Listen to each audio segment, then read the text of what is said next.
केली पुरणाची पोळी तुमच्यासाठी जत्राबाई भरली आज ही मोठी. ए तात्या चल जवळ मुच्चंडीस जत्रा आले वर्षांतीस. मुच्चंडी मला हाय की नाही मुंडी. आगा तसलं काय चाललं नाही. मुच्चंडीचा मामा आमचा हौशी जत्रा केलं ना गोडशी आणि पोळ्या कुरल्या मावशी. चल दाखवतो एक दिवशी गाव कसं सजलंय.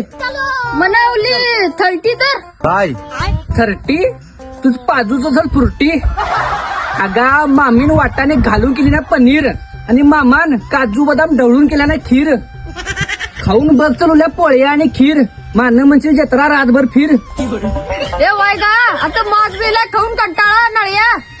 आता कव्वा चल मुच्चंडीच्या पोळ्या. चल बाबा